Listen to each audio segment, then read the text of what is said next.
ladies and gentlemen. Welcome to another episode of the New ID podcast, brought to you by Nuanced and proudly supported by United in Diversity. I'm joined for this very special series by our exclusive partner, our mental health expert, James Abraham, CEO of MindRight. Now, you may be thinking, what are you talking about? Let me tell you. I had so many fascinating conversations with James during the time that he was here delivering workshops on all sorts of things. And I found so much value in what he had to share in those conversations. So I had to find a way to make it widely available. And this is what we landed on. A series aptly named nuMind. It will blow your mind. Anyway, men's mental health. Where do we start? Oh, that's such a big Right? topic, isn't it? Yeah. Right? I think it's before I started this, I wanted to pull up some data, just to get an idea of why this is such an important thing. And there was a recent study done that showed that 77% of men have suffered with symptoms of negative mental health but don't seek help. Yep. And I see that. And 40% of the entire male population have never spoken to anyone about their mental health. 40%, that's too many, to go through life and never have said, hey, this is how I feel, or this is what's upsetting me, or, this is what I'm stressed with. They just go through life. 40% never spoken about their mental health to anyone. It's sad because that number doesn't shock me and it almost makes me think it's a bit low. Do you know what I mean? Like we all know men who have never ever expressed an emotion. So I feel like 40% seems to be a trend in the right direction, if I can be my optimist self. Well, think about it this way, right? The fact that you said you've had a day, you're out of that 40%. That's fair. That's true. Do you know what I mean? That 40% is people who've never, men specifically, who've never even said, oh, I've had a hard day today, or I've had a day today. Wow. Okay, bruh, that's a lot. That's a lot of people. I'm just thinking back to generations before us, and I know we had that as example of being the hardworking, never complain, just do what you need to, and maybe, and this may come up as well, it may be from where we were brought up, having our cultural backgrounds, you know what I mean? But I'm pretty sure my dad expressed some feelings. I'm like, is my dad in that 40%? Don't get me wrong, I love my dad, but bro, is he in that 40%? Yeah, but I reckon my dad was in there when they worked, right? They don't come home and tell you how hard a day they've had. They come home, I don't want to say they, right? Like my dad, when he came home, he'd get angry at us because he couldn't find the remote. Yeah, but you know what I mean? You know where to keep it. Why is it lost? That's my question. Why is it nowhere in the place where it's supposed to be? Right? I got the holder for the remote, and you don't put it in the damn place where you're supposed to put it, and everybody gonna get it, right? That's right. But that's the point, right? Like they don't talk that I've just had a rough day. I need you guys to just do what your mom says or something like that. Yeah, you know what I mean. So that 40%, if you think about it, my dad, I know for sure, fell in there, because talking about how hard your day's been is complaining. You don't complain, right? Rub a little bit of salt in it and get on with it.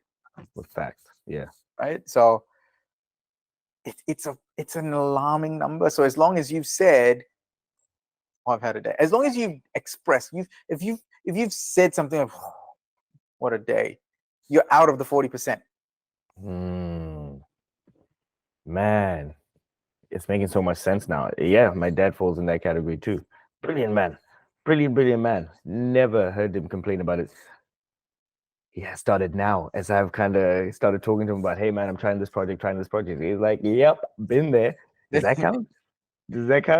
Well, that's where that number slowly drops away, right? From the 40, Nice. and that number goes down to 30. But that's because we're the generation that's influencing those conversations. And Mm, I don't think it's a knock on them as well. They came from a different time than we come from. You right. know, they weren't born in wars. Most of them weren't born in a war. Um, but they were children of parents from war, Mm, you know, and mm, they're raised differently. yeah. Um, there's this saying, right? Like, and I think especially because they fit into these norms that um, women in the kitchen, men go to work, Yeah. right? Now we've progressed as a society so far now that, of course, women don't belong in the kitchen and men don't necessarily have to go to work. They're male homemakers now, right? Yeah. So it's a different time and a different culture, but those cultural norms those norms are so set in stone with so many cultures Mm, that you're almost pressured by your society, by your culture, some by your religion to be a certain way. And it's ingrained. It's who you are. It's a part of your identity, yeah. you know? So if you think about it, those guys, specifically like my father's generation, our father's generation, if they were ever to talk about how hard a day they've had, that's breaking a piece of their identity because they weren't raised that way. Mm, And if you don't break who you are as a person, because that'll cause so much confusion in your mindset. So it there's so many things that influence it, but it's an alarming number because of the the culture and the time in which they were raised. It's just a different time. great point. You made a lot of really good points about where our parents came from, and that's all they were taught. Like that's all they knew. You know what I mean? I have a lot of sympathy, and maybe it's the wrong word, but I at least acknowledge what someone's reality includes before I kind of I don't want to say judge either, but let's just use judge for lack of a better term, or label someone as something. It's I try and factor in what led to that. And like you and I have talked about many times, they did the best they could, and I'm very lucky. I consider myself to be very lucky. You know what I mean? Mm. Um, it's interesting because we often reflect on people who succeed. I look, I'm going to bring up comedy. I know you're a comedy fan. I hope some of our listeners are, but you know, you hear the joke about Michael Jackson being beaten into success, right? I can't remember if that was I don't know if that was Chappelle or someone like Chris Rock or Eddie Murphy or something like that. Like you're gonna get beaten into success. Like, you know, that tough love can actually make you great. And I know that's the same mentality with athletes. It's like tough, strict, you know, tough love will get you to a certain place. And I feel like that's what they knew, and we have these examples where you're like, but it worked, and now society, like you said, is changing. So I suppose a rather long-winded way of kind of getting to society is changing. Is there something you think a positive male role model would look like to today's youth, young men? Mm. That's a tough one, you know, because I Mm, just want to jump back to what you're saying about Michael Jackson. He wasn't the only one, right? right, I mean, there was a recent movie about Serena and Venus Williams, true. and the kind of how their dad raised them into greatness. So Mm, I think uh, that obviously culture plays a very large role, and there are so many more variables to it. But I think to your question about what does a positive role model, male role model, look like in today's society, I think it's a really difficult answer to just sort of paint that picture, mm, because my belief is that I don't think we know what that looks like. Do you know what I mean? And I mm, think we see that now with so many people that, especially in this sort of very public spotlight, I know that the PDD stuff is going on at the minute, but there's so many people. Like, I grew up on Cosby. Yeah. And then As did I. Yeah. yeah, right. And yeah, I grew up on Cosby and Pryor and all these guys, and then following, and after that was Eddie Murphy. But now you look at where Cosby is now. That's not great. And so I don't think we know what a positive role model looks like, because I don't think we have, like, it's almost like, even like, I like Obama. Yeah. What if in like 2 years we find out something at Obama that just sort of shatters this image I have of him? So I don't think, and I say this very cautiously, because I don't think we know what a positive male role model is supposed to look like, because we don't have enough examples that we can use right now. I think we know what we don't want. Yeah. It's really hard to say what we want. And what we want is so subjective from person to person, to culture to culture, to country to country. Fact. But I think we're sort of unanimous in the sense of, I know what we don't want. Agreed. Because one person may say, I like that male role model who's like an Andrew Tate character, right? He's low, the muscles and the way he speaks, he's so confident, and they never charged him for anything. So that's the kind of guy I want. And the next person may say, well, I quite like a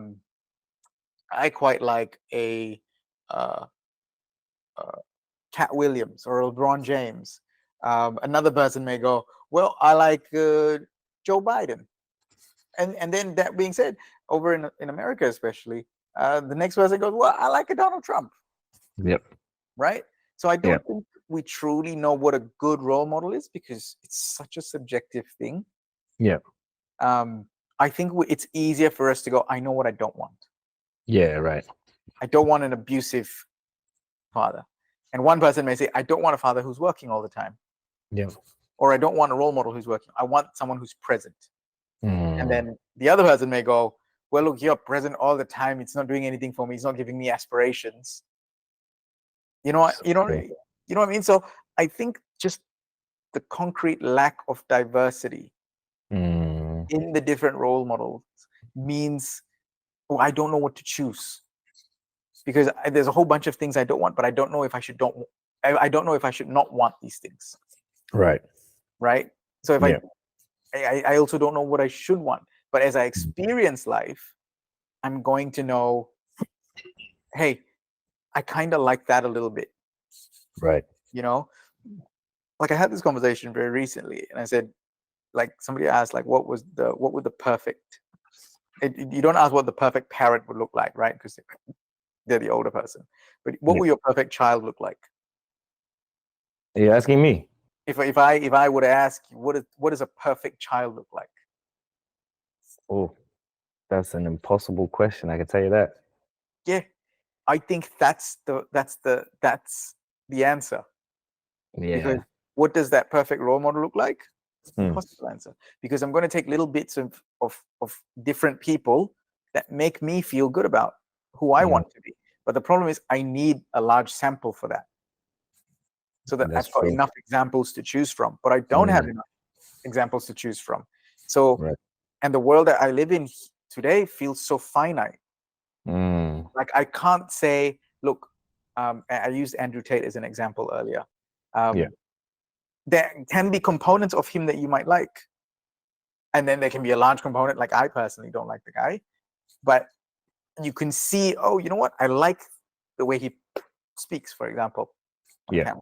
And I can just take that piece, right, until I find a better example. But there aren't enough role models, and I think that's the challenge, especially for males looking at who they want to be as they grow up. There isn't enough examples for us to choose from. And if there's not enough examples, and because we don't say we want to be like this person and then 100% that. 100%. Yeah. Like I love LeBron James, but I'm not going to look at him and go, that's everything I want. Yeah. Right? I want Yeah. this, I want this. But then, I also want to be able to do this. Can I not follow that part? And Yeah. who do I follow then? And so Right. that's when the role models come in, right? Yeah. And I use specifically LeBron James because I think of all the he's not without fault, but comparatively with basketball players, at least, or for athletes, he's one of the good ones. Yeah. Whether it's MJ or Kobe, rest his soul, they're all got a lot of issues off the court. Yeah. That we look past. So role models become a very difficult question. It's an impossible question to answer because there's just not enough. I've just seen holes in my own question, bro. Hey? How dare I? I've just seen holes in my own question. How dare I do that to you? But you've broken it down really nicely for me. On me. So you made a really good point that I am not trying to be like any one singular person, but like you said, I've got this this plethora of examples to look at for different things. There's commonality, LeBron, Cole, the Kevin Harts, where they bring their people into their success. Yeah. I like that aspect. Cool, we're taking that. I like someone's aspect, or Jay-Z, of turning his craft into like a lot of successful business ventures post career. I like that. I'm going to take that. You know what I mean? So it's actually, maybe we should encourage or discourage the idea that any person should be this thing, and maybe just look at what attributes you like. But then that comes to, what should society value? Which is hard because everyone's entitled to their own opinion. But what should we hold valuable in men? I think I think the world that we live in isn't so just about men. And I don't want to take this away from this conversation on men's mental health. So I won't go too far into it, but I think it's not a man thing anymore, or just a man thing anymore for me to say. It's a people thing. We have to broaden that scope, right? One of the words that while I was in Australia on this recent trip that I heard was positive discrimination. And I really resonated with that because I agree personally that sometimes you're so desperate to correct the wrongs that you go in the opposite direction, right? And you overcorrect. Like, you think women can't be sexist? And I think the reason why that becomes a problem is because for a man, is it wrong then that you think this person might have been sexist? Does it mean that because men rape, women don't rape? Men molest, women don't molest? Like the data that shows, of course, women have been very heavily targeted for serious offenses like rape and molest and sexual harassment in the workplace. But does that mean men don't get sexually harassed in the workplace? And how do they come forward? And how, the risk of ridicule coming forward. Like, I'll share with you a personal story. In one of the previous organizations that I worked with, I had a boss who'd call me in the middle of the night and ask me to come over to her place. And when I reported this to my director, mate, word for word, his answer was, "Thank God she didn't send you a photo, huh? Because she was an older lady." And I went, "What? Like, Not the response we need right now, my guy. We're gonna do so, and he's the director. And I worked in a company where there was primarily female leaders, and when I reported this to the director, he made that joke, and I was like, okay, well, I guess I got to look past it because nobody's going to do anything. And it just got worse. She took more liberties, and when I reported this to the managing director, right, this was a fully female-led organization, and you would not believe the manner in which they handled it. First, they when I made the complaint, they told her that I made the complaint. Yeah, And which is not going to help. no, and as I understand it, the HR policy is you don't name the person who's made a sexual harassment complaint. That's right. And yeah, they went down that track to name me, and she went around the office disparaging me and saying that it was all false, and it was all caught on camera and stuff. You know, there are people who saw this. Right. But I remember, and in that time when I'd gone through that, I was like, geez, this is hard to keep reliving this and to get targeted. And again, somebody may listen to this and go, well, now you know how women feel. And I go, no, now we know how people feel who've experienced this. And so that's why it's not just about a male or female thing. It's about, hey, there are people now going through this. And we have to be able to be empathetic enough to know that it's not just a man and woman separation thing. If we're going to be an inclusive society, then we shouldn't draw those parallels. Of course, we're different. We're all different.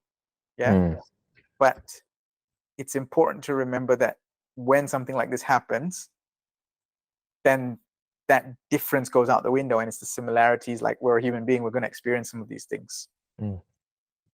That's brilliantly said. I think I definitely was leaning more in the way of for all my friends who may be female and asking for a good man. What is a good man? That is why I kind of like I feel like as I kind of become that man. I'm the man, but like the guy. I don't know how to phrase it, but as I've kind of grown into adulthood, I feel certain responsibilities. I feel certain duties, and societally, maybe it's heritage, cultural heritage. I feel maybe responsible for the well-being of others and protecting and all these other things. And I feel like sometimes the discussion does get muddied by the general conversation of women and men can do the same thing. Totally.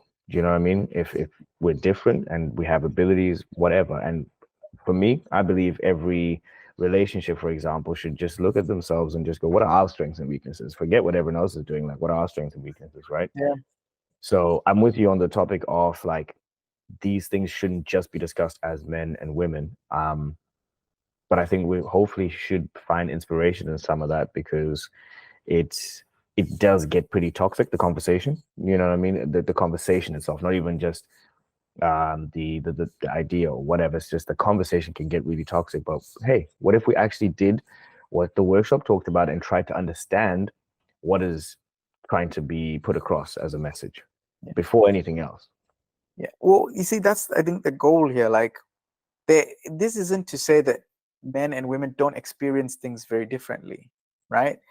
We do. And to contextualize that, there was a leadership workshop that I attended, late last year, and the topic was on male and female leaders. And a male leader is considered a better leader because a male leader is more decisive, right? They make decisions really quickly.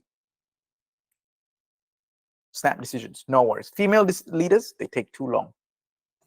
They got too many things. But where a female leader becomes better than a male leader is because the female leader spends more time in reflection, self-reflection specifically. So because they spend more time in that phase of self-reflection, they're considering more variables, which is why the decision-making process gets slowed down, right? And it's like, I use this because, like, my wife, she takes forever to order food. Like, if I say what she wants to eat, it's a game changer for her, because she's like, oh, you've ruined the mood now. You're bringing extra work, bro. Homework now. Come so on, man. Stressed. But that's because, and she'll ask me what I want to eat, and I'm like, I don't care what I want to eat. I just go down and see what shop's open, what's near, and I'll just get that. Right? That's right. But the difference is, right? And so I make a decision really quick. But what's going through her head is, what did he eat yesterday? What is he going to enjoy right now? Do I need to think, because he worked out in the morning, do I need to think about something more healthier for him? She's considering all these different things, right? And she's also thinking, it's not like she's not considering for herself. She's like, oh, should I get this? And she's also thinking for herself, but there's more things now that she's thinking because she's considering me, right? And I'm not even considering me when I have to make that decision. I'm just like, whatever's there. There's no consideration, bro. Right? Convenience for all of us. So that's the difference between the male leader and the female leader is who's putting in work in the thing they're not good at. So is the male leader spending more time self-reflecting? Is the female leader improving her decision-making skills? Because that's going to be the difference between a really good leader, whether male or female. It's working on those gaps. That's right. And so for something like leadership, right, where it's a position, it's not a gender defined position, because it's whoever is really good at that job. Yeah. And has worked on the weaknesses, essentially. Right. And so for things like positions or somebody going through something difficult, gender should ideally go out the window. But then societal norms, cultures determine which gender should strive for certain positions, which genders are allowed to struggle and be vulnerable in certain positions, right? So leadership, always male, right? But then there are many professions where childcare, I wanted to be a child psychologist early on when I started my studies, but it's really hard for a male psychologist, child psychologist, right? Because the assumption is, why would a man want to work with a child? Yeah, fair point. Yeah, pedophiles, red flags all going up. Yeah.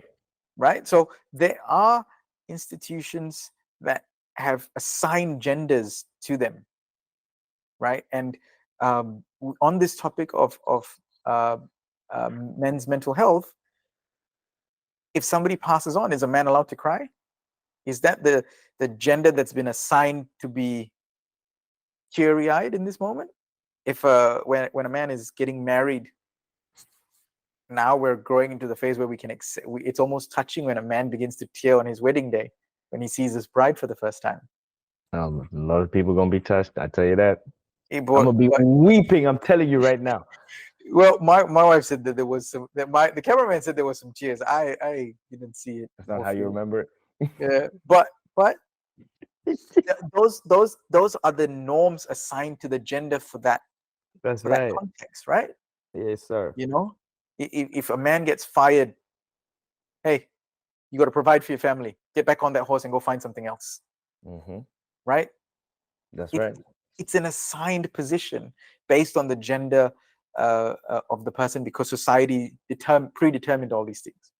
And the better we understand each other, the more we can accept. Look, it's going to be like I was thinking of this before this conversation. A really good example is breakups, relationships. Yeah. I remember when I was young, I was the kind of person that liked to talk about the relationship if it didn't work out, or even if it did work out. I like to talk about it because I wanted to understand, like, what did I do wrong, or could I have done something better, or why she hate me and stuff like this. And no, but you're a guy. What is wrong with you? Why are you talking about stuff like this, man? Like, get over it. Right. Right. Man up. Yeah, man up. See? Yeah. Right. And then women, they've got that culture where let's sit and talk about it. Yeah. Come here, baby. What's going on? What did that fool do to you? Yeah. He didn't deserve you to begin with. So there's support systems. And then for the guy, it's you try saying, hey, bro, like, can I talk to you about how I feel right now? Yeah. What? No. Come on, grab a beer. We'll go play some pool. Yeah, man. Got better things to do. Yeah. What? Let's go out to the clubs, Yeah. And that's where that poor mental health comes from for men, because rather than talk about your emotions and deal and process the feelings that you're going through, you'd rather bottle it all up and get it out through another way, and more likely than not unhealthy way. So that's where it really goes, you know, that it goes very sideways. Sure, you've hit on a lot of interesting points there, but one that I was, looking into a few different perspectives just to just make sure I hadn't, missed anything, right? And from a young age, you hear man up. You know what I mean? So what hope do you have when you grow into a society that expects you not to have emotions? Yeah. Men don't cry. And that's an easy one. That's an easy one to point to. It's not like I just want to cry all the time, guys. But I'm just saying, I might need to enjoy shedding a tear. It sounds great. Let me know that I'm actually, look, I joke about wanting to shed a tear. I shed a tear when I feel like it. And it ain't nothing nobody can tell me. It doesn't just have to be funerals or weddings. If I feel like it, if that movie had a scene that was uplifting, it hits me in the feels, man. That gets me every time. Anyway, Spider-Man Into the Spider-Verse got me at the end. I was gonna say, bro, Optimus Prime, when he says let's roll out, we're rolling out. That's anyway. Okay. I'm a big kid, you can tell. But the whole, like, we use that example because it's the easiest one. But we aren't exactly allowed to be vulnerable. I talk to my male friends about this all the time. We almost regret the time that we bring up something because typically it does get thrown back at us, right? Like in someone else's moment of let's call it weakness, just because they're not intending, they don't wake up that morning wanting to be hurtful, for lack of a better term, right? But in the heat of the moment, that sort of stuff comes out. Then every guy just goes, "Why did I bother telling you anything?" And society just kind of reinforces that. Why are you sharing your emotions? Why you have feelings for and insecurities? Who is you? Next. Anyway, obviously dramatizing it, but it's very common among my friends, and maybe it's maybe I need to look at who my friends are, but but real talk though, man, it's any thoughts on that whole idea of, is there a way to share as a man? Is there a way to, should there be a way to share? I think, should there be a way to climb the corporate ladder? Should there be a way to study? Should there be a way to raise your kids? We're all different, there's not going to be a one way to do these things. But there are ways that commonly work, now that you mentioned it. That's an interesting point. Because if you think about it, climbing the corporate ladder, you put the time in, make sure you know the right people. Like, there's a strategy that could and should work. Raising your kids, there's certain things that hopefully you maintain, and then you kind of add your nuance to it. But could we possibly look at it like, is that possible then to say that there is a way maybe that we might be able to share? So I'll give you a counter to that. Climbing the corporate ladder, you could just politic your way up. I mean, that's what I was talking about. What are you talking about? Come on now. Right? Raising your kids. I'll give you another example that I think for the cultures involved in this conversation is really interesting. I didn't know that in Australia, it's very frowned upon to sleep train. Is that when you let them cry themselves to sleep? Yep, that's the one. Right. And there's a lot of research that suggests the trauma induced that the child goes through a lot of trauma during sleep training. Now, there is an equal amount of research that'll go the other way and say, actually, it's really beneficial for a child to go through sleep training. And in Singapore, it's much more of a common practice to sleep train your child. Right. I would say that sounds like advice that many in my community would have probably given, honestly speaking. You know what I mean? So, yeah, that's a very good point. And I am not qualified to comment on this. We have fathers in our network who we will ask these questions, but I'll carry on, please. I raise that simply because there's not one way to do it.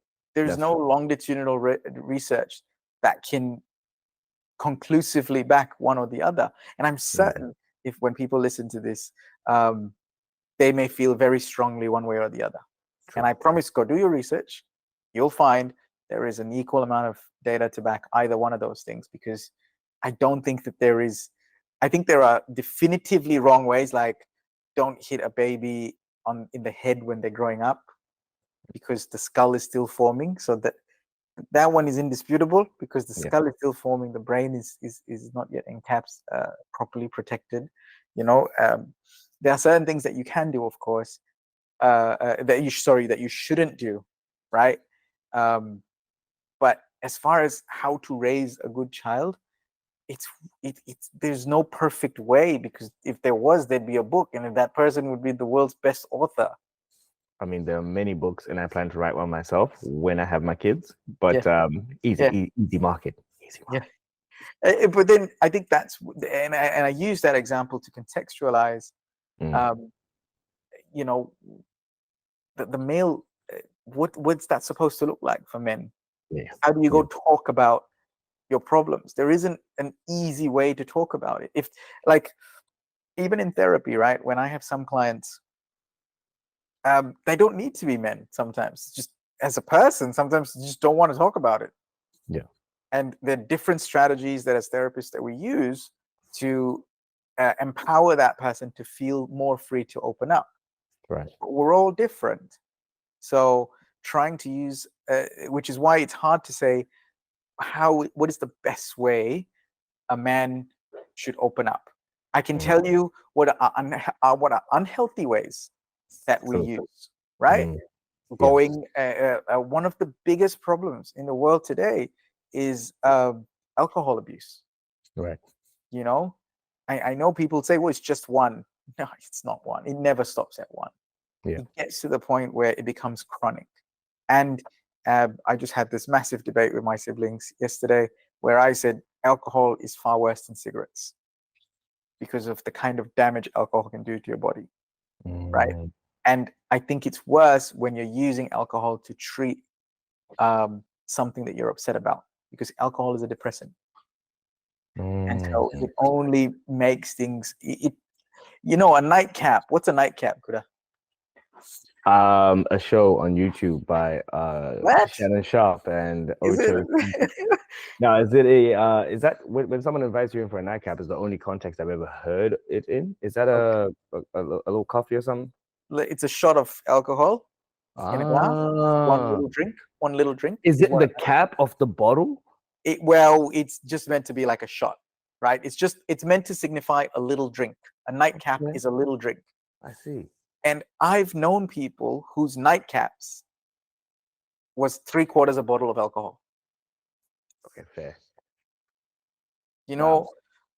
And that's what I mean. Like, so I can't tell you what the right way to share is, but I can tell you these don't go down these tracks. They're slippery slopes. It's really hard to come back from them, right?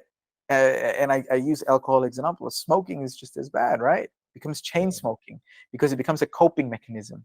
Yeah. The problem is an unhealthy coping mechanism. Right. Right? Drugs, gambling. These are all become unsustainable coping mechanisms. Right. So I don't know what's the right way or the best way to share, but and this goes back to the very first question that you asked. What's a good role model? I don't know what a good one looks like. I just know don't go this way. Yeah, true. And so it's don't do these things. I like that. I'm not even gonna lie to you. I have so many more questions, but I do feel like this may be a pretty decent place to pause part one. We will definitely come back to this because there's so many things that you're right. Like there's no one way to do it. So I'd be very interested to know what advice you'd have when first sharing and trying to communicate. It could even be, hey, learn how your significant other communicates. That's a hot tip we got from the workshop. You know what I mean? So there's a few different things that I think could be helpful to the listeners. Thank you for tuning in to another episode of the NuID podcast, where we tell stories from the community. We can't do any of this without your support, and we can't thank you enough. But to help us grow, please like, comment, and subscribe, and share it with everyone you know. Tune in next time for another incredible story